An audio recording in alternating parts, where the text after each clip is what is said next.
What's up, guys? This is Soundwave Jordan here, and I'm back with another video. And once again, we're going to be talking about some Killer Instinct Season 3 news. And the next character in our let's say Season 1 character lore story series, whatever you guys want to call it, is Chief Thunder. As I expected,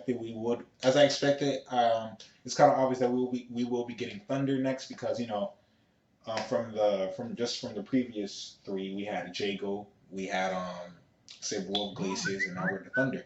My apologies for that message. Let me turn down my phone on silent, but that's besides the point. The point is, right now we have Thunder's expanded story, guys, and we're here to talk about it as always. The next character will more likely be Sadira, and after Sadira will be Orchid, and after Orchid will be Spinal, then after Spinal will be my favorite of them all, Fulgor. So let's check out Thunder's story, shall we?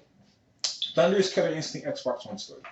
Another week, another expanded backstory, this time covering Nez Perce Indian Thunder. Read on to learn all about his humble beginnings, the loss of his brother Eagle, and his foray into the Killer Instinct tournament.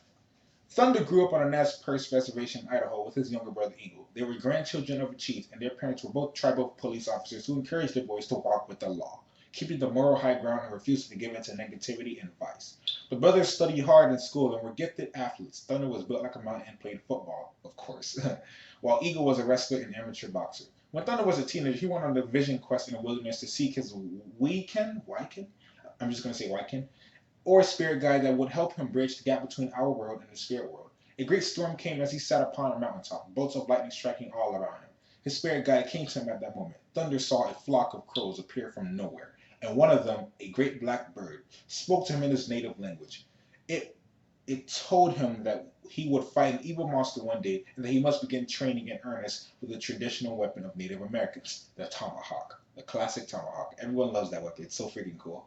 To continue, he became obsessed with keeping his heritage alive after that, studying the Nez Perce language, folklore, and even traditional medicine with the elders of his tribe, his goal to one day become a teacher at the local Indian college.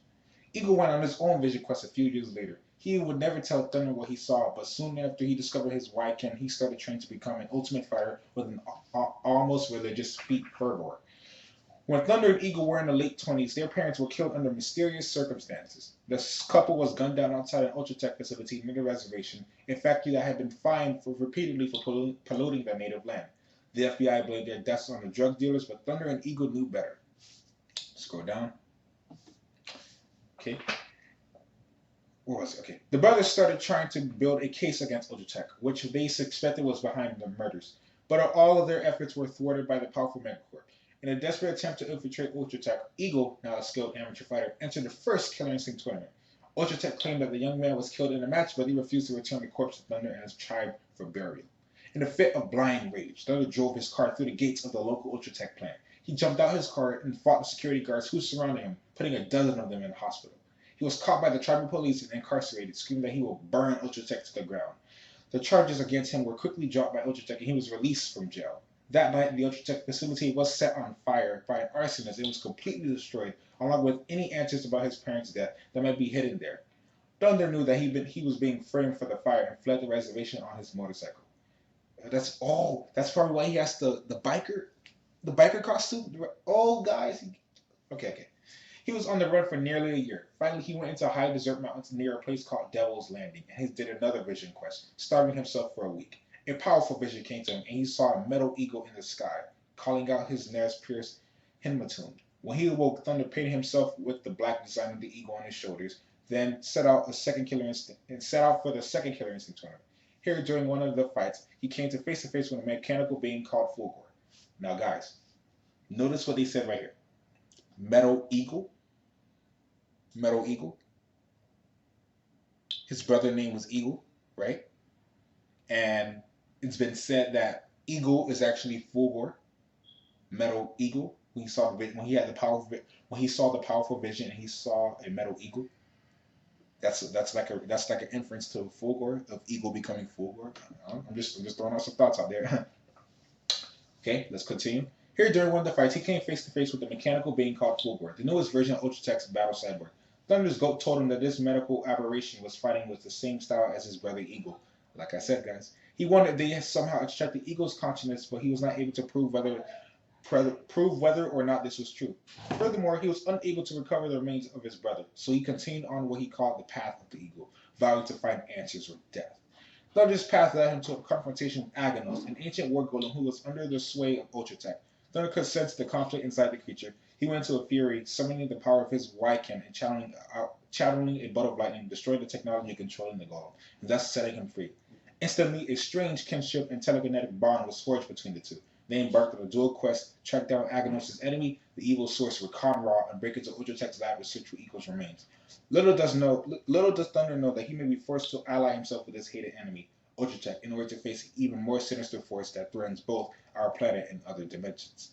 The path to truth and justice will be wrought with the corpses of new and more powerful foes, but Thunder does not wish for his new allies to share in this fate. He must train and improve his tribe's most devastating technique, the Samamish. Hey, I love that. As the loss of new friends could be too great for his wounded heart to bear. So, that's pretty interesting. I'm really liking the fact, as I mentioned in my previous videos, I'm really digging the fact that they're expanding the lore of each of the characters. It makes me really happy. And sometimes the lore can be a bit corny. There's some parts. There are some parts in this backstory a little bit corny. It was I really enjoyed it because that's what Killer Instinct was about. The first original Killer Instinct, and keep in mind, I never played it. I just learned a lot about the game by looking at a whole bunch of gameplay and all that. But keep in mind, the original Killer Instinct was a bit corny, but that's what most people praised about it. And I guess Iron Galaxy is taking that same route with the stories between each of the characters. So it's pretty darn cool, and it's pretty darn awesome. They're actually doing that. They're making it corny. They're making an expanded backstory with in-depth character knowledge, and it makes me freaking happy that they're doing it with each of the characters. The next character more likely is going to be Sidera. Sidera is one of the newest characters to the Killer Instinct franchise, and I'm looking forward to see what they're actually going to be doing with her. So it's going to be pretty darn awesome. But other than that, guys, that's all I really have to say. If you guys would actually leave a like, comment, or subscribe if you enjoy my content. I will enjoy any of the future things. I upload gaming news, and I'm currently following Killer Instinct Season 3 news. So hit the subscribe button for all your Killer Instinct Season 3 news, because it will be on this channel. The next character, like I said, will more likely be Sidera for her expanded backstory, and I will be sharing that as well with you guys. So look forward to that. I'm looking forward to it. I'm really interested to see what they have for Sidera, because she's a bit unknown and she's a spider freak, whatever, sadistic. Yeah. But yeah, guys, that's all we have to say. So once again, thank you guys for watching. It means a lot to me that you guys keep up with my videos. I'm just here giving you guys all the latest gaming news, and it makes me happy, and I hope it makes you guys happy as well. So thank you guys for watching once again. This is Soundwave Jordan here. Peace, late thunder.